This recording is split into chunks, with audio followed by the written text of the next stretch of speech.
My self Ijaz Ahmed. I hope आप सब खैरियत से होंगे। आज का जो हमारा आर्टिकल है वो है velocity time graph. Last lecture में हमने देखा था distance time graph. Distance time graph हमें क्या बताता था? वो हमें ऑब्जेक्ट की मोशन के बारे में बताता था कि ऑब्जेक्ट यूनिफॉर्मली मूव कर रहा है, आया ऑब्जेक्ट वेरिएबल स्पीड से मूव कर रहा है, या आया ऑब्जेक्ट जो है रेस्ट की हालत पर है, उसकी स्पीड 0 है। तो वो तो हमें स्पीड के रिलेटेड बताता था डिस्टेंस टाइम ग्राफ, जबकि वेलोसिटी टाइम ग्राफ हमें एक्सेलरेशन के रिलेटेड बताता है। इसमें दो वेरिएबल होते हैं, वेलोसिटी और टाइम। जो हम डिस्टेंस टाइम ग्राफ में जो हमने ग्राफ पढ़े थे, जो रिजल्ट पढ़े थे, उनसे मुख्तलिफ है, उनके साथ कंफ्यूज मत कीजिएगा।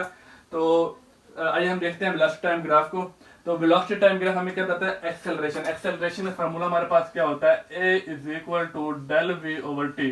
डेल वी ओवर टी, इसमें ए एक्सेलरेशन और डिनोट करता है, वी से वेलोसिटी, टी से टाइम, जबकि डेल चेंज इन वेलोसिटी। यानी कि अगर वेलोसिटी टाइम के लिहाज से अगर चेंज हो रही है तो वो एक्सेलरेशन मिलेगा। वेलोसिटी अगर टाइम के लिहाज से चेंज हो रही है तो हमें एक्सेलरेशन मिलेगा। अगर वेलोसिटी चेंज नहीं हो रही तो हमें एक्सेलरेशन नहीं मिलेगा, एक्सेलरेशन 0 होगा। ठीक है, तो इसको हम समझते हैं। फर्ज करें हमारे पास ये ग्राफ है, पहले ग्राफ को देख लेते हैं ग्राफ होता किस तरह।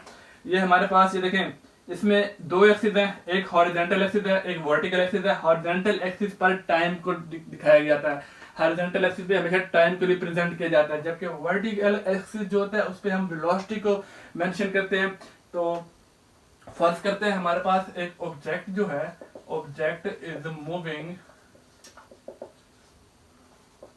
With uniform velocity. एक ऑब्जेक्ट है हमारे पास, वो यूनिफॉर्म वेलोसिटी के साथ मूव कर रहा है। यूनिफॉर्म वेलोसिटी के साथ मूव करने को क्या कहेंगे? कि वो ऑब्जेक्ट जो मूव कर रहा है उसकी स्पीड में कोई फर्क नहीं आ रहा, वो एक ही स्पीड से मूव कर रहा है। अगर वो 30 किलोमीटर पर आवर के हिसाब से मूव कर रहा है तो 30 किलोमीटर पर आवर के हिसाब से ही मूव करता जा रहा है। सारा डिस्टेंस 30 किलोमीटर पर आवर के हिसाब से ही मूव कर रहा है। अगर कोई ऑब्जेक्ट 4 मीटर पर सेकंड के हिसाब से मूव कर रहा है तो वो उसने जितना भी डिस्टेंस कवर किया एक टाइम के अंदर, वो 4 मीटर पर सेकंड की स्पीड से ही, 4 मीटर पर सेकंड की वेलोसिटी से ही कवर करता जा रहा है।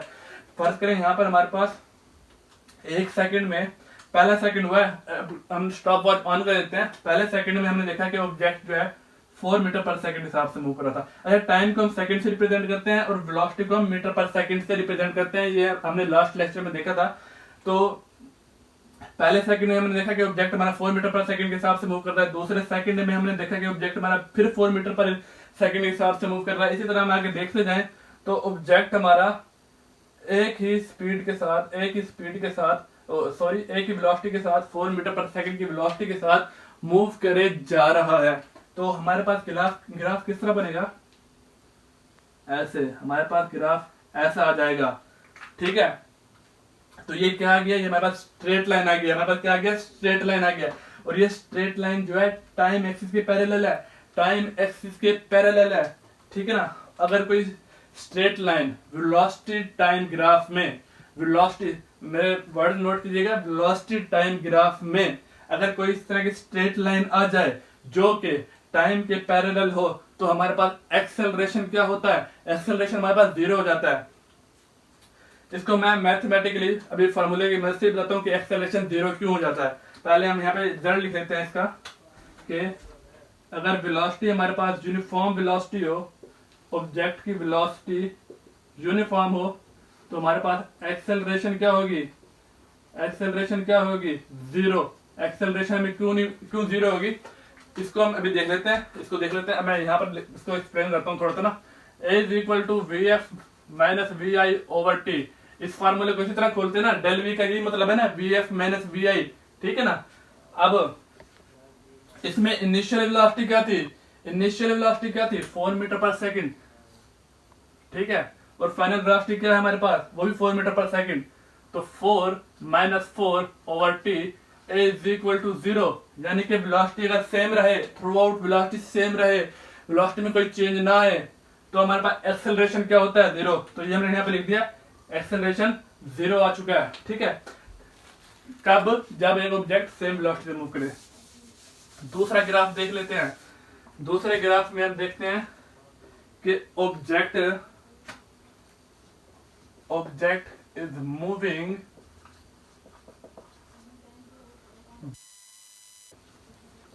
Uniform changing velocity. ये यूनिफॉर्म चेंजिंग वेलोसिटी का क्या मतलब है? यूनिफॉर्म चेंजिंग वेलोसिटी का मतलब ये है कि ऑब्जेक्ट जो है वेलोसिटी को चेंज कर रहा है, ऑब्जेक्ट वेलोसिटी को चेंज कर रहा है लेकिन यूनिफॉर्मली, यानी कि एक खास रिदम में, एक खास तरतीब में। यानी कि अगर वो 1 मीटर में 1 मीटर पर सेकंड करता है तो दूसरे 1 सेकंड में 1 मीटर पर सेकंड की वेलोसिटी से मूव कर रहा था, तो दूसरे सेकंड में वो 2 मीटर पर सेकंड की वेलोसिटी से मूव कर रहा होगा, और तीसरे सेकंड में वो 3 मीटर पर सेकंड की वेलोसिटी से मूव कर रहा होगा। तो यानी कि रिदम में ऐसा ऐसा वेलोसिटी चेंज हो रही है, लेकिन रिदम में चेंज हो रही है। वो कैसे देखते हैं। फर्स्ट करें 1 मीटर में 1 सेकंड में वो 1 मीटर पर सेकंड के हिसाब से मूव करता हुआ पाया गया। अगले सेकंड में हमने देखा कि वो ऑब्जेक्ट 2 मीटर पर सेकंड के हिसाब से मूव करता पाया गया। अगले सेकंड में देखा वो 3 मीटर पर सेकंड के हिसाब से मूव करता पाया गया। यानी कि वो तरतीब में यूनिफॉर्मली एक जैसे तरीके से ही वेलोसिटी हमारे पास इंक्रीज हो रही है, एक जैसे तरीके से वेलोसिटी हमारे पास चेंज हो रही है। ऐसा नहीं हुआ कि अगले सेकंड में हमने देखा 3 मीटर पर सेकंड, उससे अगले में देखा हमने 6 मीटर पर सेकंड। ऐसा नहीं हुआ, वो एक खास तरतीब में मूव कर रहा है। ठीक है ना। ये देखें यहाँ पर 2 मीटर पर सेकंड के हिसाब से, थर्ड सेकंड में 3 मीटर पर सेकंड के हिसाब से, 4 मीटर पर सेकंड के हिसाब से। ठीक है ना। तो अगर देखें इसको तो ये एक स्ट्रेट लाइन बन जाती है। यहाँ पर मैं बनाया था स्ट्रेट लाइन, लेकिन स्लोप की फॉर्म में। तो ये लाइन क्या शो कर रही है? ये लाइन शो कर रही है वेलोसिटी यूनिफॉर्मली चेंज हो रही है, और जो उसका एक्सेलरेशन है वो भी हमें इस सूरत में मिलेगा, क्योंकि वेलोसिटी चेंज हो रही है। वेलोसिटी का एक्सेलरेशन का फार्मूला ही क्या है? वो है a=del v/t। ठीक है। अच्छा, यहाँ पे वेलोसिटी इंक्रीज कर रही है यूनिफॉर्मली, और अगर वेलोसिटी यूनिफॉर्मली इंक्रीज करे, यूनिफॉर्मली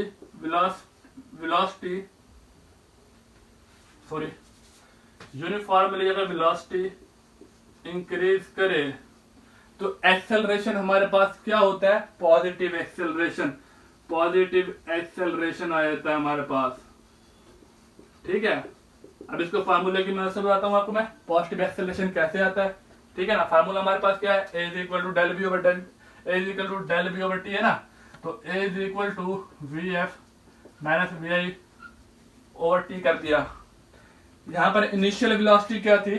0 मीटर पर सेकंड। फाइनल वेलोसिटी क्या थी? 4 मीटर पर सेकंड।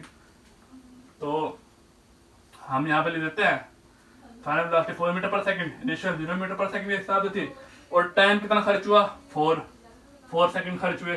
तो ये हमारे पास क्या आ गया? 1 मीटर पर सेकंड। 1 मीटर पर सेकंड के हिसाब से जो है हमारे पास इसका 1 मीटर पर सेकंड स्क्वायर आ जाएगा ना, एक्सेलरेशन है। तो 1 मीटर पर सेकंड स्क्वायर जो है हमारे पास क्या आ गया? एक्सेलरेशन आ गया। ये एक पॉजिटिव वैल्यू है, ये हमारे पास एक पॉजिटिव वैल्यू है। ठीक है। तो पॉजिटिव वैल्यू यानी कि एक्सेलरेशन पॉजिटिव है। अब हम देखते हैं कि अगर वेलोसिटी यूनिफॉर्मली अगर डिक्रीज करे तो हमारे पास एक्सेलरेशन क्या आएगा, ये देखते हैं हम। इस केस में तो वेलोसिटी इंक्रीज कर रही थी ना, इंक्रीज ले देता हूं मैं। ठीक है। अब इस केस में हम एक और केस देखते हैं। इसमें ऑब्जेक्ट जो है, object is moving with uniformly changing velocity. ये भी केस हम यूनिफॉर्मली चेंजिंग वेलोसिटी पे देख रहे हैं, लेकिन इसमें हम कहते हैं कि वेलोसिटी जो है यूनिफॉर्मली चेंज हो रही है, वो डिक्रीज होगी। ठीक है। इसमें हमने वेलोसिटी को इंक्रीज कराया था ना, अब इसमें हम वेलोसिटी को डिक्रीज करा देते हैं। वो कैसे? फर्ज करें हमारी गाड़ी पहले से ही ना 4 मीटर पर सेकंड के हिसाब से मूव कर रही है। ठीक है। पहले से ही 4 मीटर पर सेकंड के हिसाब से हमारी गाड़ी मूव कर रही है, और हमने फिर सोचा कि क्यों ना इसके एक्सेलरेशन फाइंड आउट कर ले। तो एक्सेलरेशन फाइंड आउट करने के लिए हमने स्टॉप वॉच को ऑन किया। स्टॉप वॉच को जब ऑन किया तो 0 सेकंड में हमारी गाड़ी कितनी थी? 4 मीटर पर सेकंड पर थी। 4 मीटर पर सेकंड के हिसाब से मूव कर रही थी 0 सेकंड में। फिर हम कहते हैं 1 सेकंड में क्या थी? 1 सेकंड में हमने जब देखा तो 3 मीटर पर सेकंड के हिसाब से मूव कर रही थी। फिर हमने देखा 2 सेकंड बाद जो वेलोसिटी थी वो 2 मीटर पर सेकंड थी। फिर मैंने तीसरे सेकंड में देखा तो वेलोसिटी क्या थी 1 मीटर पर सेकंड। चौथे सेकंड में देखा वेलोसिटी क्या थी 0 मीटर पर सेकंड। यानी कि वेलोसिटी हमारे पास 4 मीटर पर सेकंड से 0 मीटर पर सेकंड पर आ चुकी है। ये देखें यहाँ मैं ऐसे बना देता हूँ, ठीक है। 4 मीटर से ये ऐसे थोड़ा गलत हो गया, ऐसे कर देता हूँ मैं। तो वेलोसिटी हमारे पास 4 मीटर पर सेकंड से 0 मीटर पर सेकंड पर आ चुकी है। तो इसमें क्या हो रहा है, वेलोसिटी डिक्रीज हो रही है, वेलोसिटी डिक्रीज हो रही है। और अगर वेलोसिटी हमारे पास डिक्रीज हो यूनिफॉर्मली, वेलोसिटी अगर हमारे पास इसमें डिक्रीज हो तो हमारे पास एक्सेलरेशन क्या होता है, एक्सेलरेशन नेगेटिव होता है। एक्सेलरेशन नेगेटिव यहाँ पे कोई भी वैल्यू होती है, फर्ज करें यहाँ पे 1 आ गया, ठीक है ना। अब मैं आपको बताता हूँ फार्मूले की वजह से, फार्मूले से मैं प्रूव करके आपको बताता हूँ कि वो नेगेटिव वैल्यू कैसे आ गई। फार्मूला हमारा यही था ना, A = VF - VI/T। इसमें इनिशियल वेलोसिटी हमारे पास क्या है, इनिशियल वेलोसिटी हमारे पास 4 मीटर पर सेकंड है और फाइनल वेलोसिटी 0 मीटर।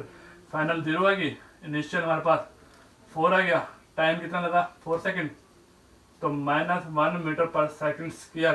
तो यहाँ पर देखें एक्सेलरेशन हमारे पास नेगेटिव आ गया। यानी कि अगर वेलोसिटी हमारे पास डिक्रीजिंग होगी तो एक्सेलरेशन नेगेटिव आएगा, वेलोसिटी हमारे पास यूनिफॉर्मली इंक्रीजिंग होगी तो एक्सेलरेशन हमारे पास पॉजिटिव आएगा। लेकिन अगर वेलोसिटी हमारी चेंज ही नहीं हो रही तो एक्सेलरेशन हमारे पास 0 आ रहा है, ठीक है। अच्छा, नेगेटिव एक्सेलरेशन के 2-3 नाम होते हैं और भी। नेगेटिव एक्सेलरेशन को आप जो है कहां पे लिखूं, नेगेटिव एक्सेलरेशन को आप डिसेलरेशन भी कहते हैं, ठीक है। इसको रिटार्डेशन भी कहते हैं। अगर एक्सेलरेशन नेगेटिव हो तो उसे डिसेलरेशन भी कहते हैं, रिटार्डेशन भी कहते हैं। अच्छा, ये तो हमने 3 केस देख लिए, ठीक है। एक और केस हम लास्ट केस देखने वाले हैं।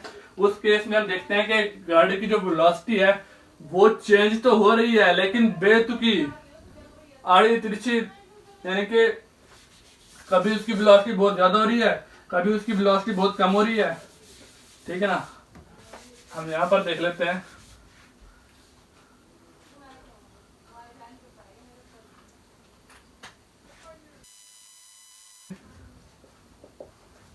With non uniform velocity. अब इसमें हम देख रहे हैं कि गाड़ी जो मूव कर रही है वो नॉन यूनिफॉर्म वेलोसिटी से मूव कर रही है, यानी कि उसकी वेलोसिटी कभी कम हो रही है, कभी ज्यादा हो रही है, कोई पता ही नहीं है उसकी वेलोसिटी का। तो फर्ज करें उसने 1 सेकंड में हमने जब देखा उसको तो 1 मीटर पर सेकंड हिसाब से मूव कर रहे थे। दूसरे सेकंड में हमने देखा तो 3 मीटर पर सेकंड हिसाब से मूव कर रहे थे, ठीक है ना। ऐसे दूसरे सेकंड में हमने देखा तो 3 मीटर पर सेकंड हिसाब से मूव कर रही थी। तीसरे सेकंड में हमने देखा तो वो 5 मीटर पर सेकंड हिसाब से मूव कर रही थी, ठीक है। उससे अगले सेकंड में 5 जो सेकंड था हमने उसमें देखा तो वो 4 मीटर पर सेकंड हिसाब से मूव कर रही थी, ठीक है ना। फिर हमने 6 सेकंड जो देखा उसमें वो 5 मीटर पर सेकंड हिसाब से मूव कर रही थी। तो ये ग्राफ कैसा बन रहा है ये देखते हैं हम। ये ग्राफ हमारे पास ऐसा बनेगा, ऐसे करके ऐसे, यानी कि आड़ा तिरछा ग्राफ बना है, कोई इसकी खास शेप नहीं है। तो आड़ा तिरछा ग्राफ क्यों बना, क्योंकि वेलोसिटी की भी कोई खास चेंजिंग नहीं थी, कभी वो ज्यादा हो रही है कभी कम हो रही है, यानी कि कोई तरतीब नहीं थी वेलोसिटी की। अगर आप ऐसा ग्राफ देखें तो समझ जाएं कि इसमें भी हमें एक्सेलरेशन हासिल होगा, ठीक है, क्योंकि इसमें भी वेलोसिटी हमारे पास कंटिन्यूअसली चेंज हो रही है, ठीक है। तो आज मैंने 3 केस देखे। पहला केस क्या था, उसमें एक्सेलरेशन 0 था। दूसरा केस क्या था, इसमें एक्सेलरेशन पॉजिटिव था। तीसरा केस क्या था, उसमें एक्सेलरेशन नेगेटिव था। और चौथा केस हमने ये वाला देखा जिसमें हमें ग्राफ इस शेप का मिला।